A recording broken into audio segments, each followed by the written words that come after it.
Alright, so today we're going to be reacting to some of the worst injuries in soccer, or football depending on country you're in. Be sure to like, comment, and subscribe if you like this kind of shit.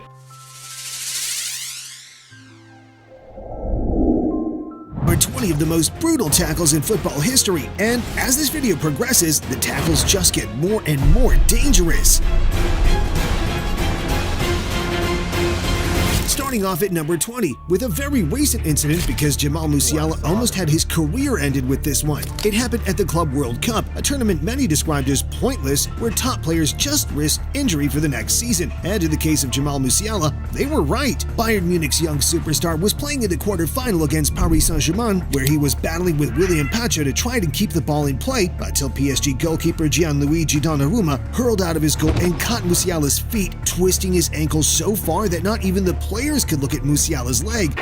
Honestly, I felt so bad for him. Jamal Musiala is committing toward the ball, and so is the goalkeeper, and that was nasty to see live, honestly. Donnarumma, I feel bad for him because I know he does not want to hurt anyone, but this is a really bad tackle. So the ref literally sent them to the locker room. After the game, it was said that this injury will keep Musiala out for 4 or 5 months, meaning he misses half of the next season. But despite the pain, he didn't blame Donnarumma, saying, "There's no one to blame for this." But I guarantee that is not the case for tackle number 19, if tackle is even the right word, because this happened in the 2010 World Cup final between the Netherlands and Spain, and this game has been a bloodbath, and one man who helped seal that reputation is Nigel de Jong. His kung fu kick on Xabi Alonso's chest was so ferocious that the Spanish midfielder said, "All I felt was extreme pain in my chest, my body was shaking, and that it felt like my body had been torn apart and then not put back together properly." But somehow, after seeing this brutality, the referee only gave de Jong a yellow card, and back then, there was no VAR, meaning this just could not be checked and the game played on. Absolute insanity. But remember, these tackles only get more brutal from here. And at number 18,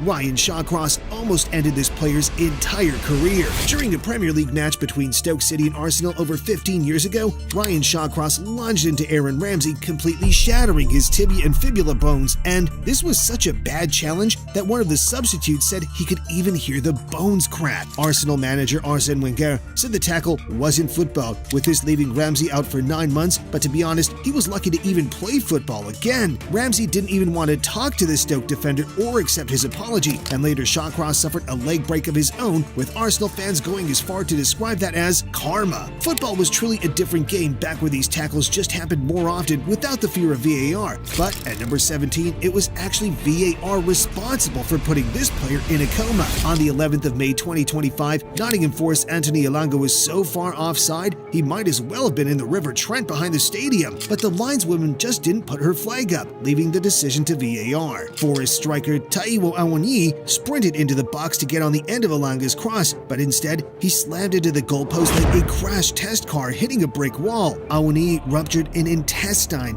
and could barely stand up, but to make matters even worse, a substitution error meant he had to play the last few minutes of the game with serious injuries. After the match, doctors said that this was in fact a life-threatening injury, and he had to be put into a coma while they did surgery to save his life. See, that's one of the things I absolutely hate about VAR, especially the way they play it. I get trying to play an advantage, but if he's that far offside, you're just putting the player at risk. There's no advantage the team's gonna get. And at the same time, it wouldn't matter if he scores a goal anyway, because he's offside. I don't know why sometimes the lineman takes so long just to put up their damn flag. But incredibly, he was back in training just 2 months later. But seriously, somebody has to sort out this VAR rule because the next player might not be as lucky to live. Okay, we've seen player-on-player tackles, player-on-goalpost hits, but this one is a bit more unusual, but yet even more brutal than the others. In 1970, Brentford were playing Colchester when a dog ran onto the pitch chasing after the ball. Brentford's defenders decided to pass back to goalkeeper Chick Brody, and as Brody picked up the ball, the dog barreled into him, severely damaging his knee ligaments and effectively ending his professional career, as it wasn't long before he was forced to quit football and became a full-time London cab driver. But if getting injured by a dog is strange, what about getting injured by just a ball?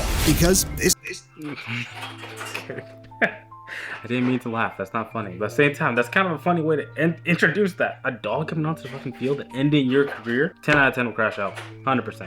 That's pretty fucking bad. Because this happened to Alan Smith after he switched from his hometown club of Leeds to their biggest rivals Manchester United. But the good times in red didn't last long, because during an FA Cup tie against Liverpool, Smith charged down a free kick by Liverpool's John Arnorisa, but that free kick was so powerful that the ball literally shattered his ankle and broke his leg. His teammates knew straight away that something was wrong, with Sir Alex Ferguson going as far to say that it was one of the worst I've ever seen. Smith was out for 7 months and nearly quit football, but he was never the same after this, with him still having pain in his ankle to this day. But so far, all these injuries have left these players struggling to walk, but this goalkeeper was left wondering whether he was in a dojo or a football pitch. This is Slavia Prague's Ondrej Kolar, and back in 2021 during a Europa League match, Rangers striker Kemar Roof challenged for the ball with his leg so high he could have been a Taekwondo black belt, kicking Kolar and leaving the keeper with blood pouring down his face to the point he needed 10 stitches. Roof was sent off and was handed a 4-match ban, but the injury was worse than it appeared. The keeper watched the rest of the heated game with his teammates and even celebrated at the end of the match, until a visit to the hospital later found that he had a fractured skull, making this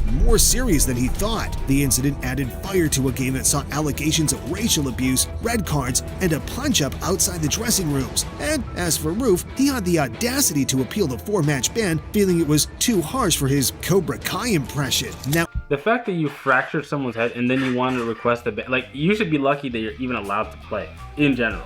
I know some fans take that shit like too hard and they will go after. But yeah, these were the craziest injuries that I have seen. I wasn't able to do all of them because I'm kind of busy. My kids have been crazy. So yeah, I hope you guys enjoyed this video. If you want to see more of this, be sure to like, comment, subscribe. See you in the next one.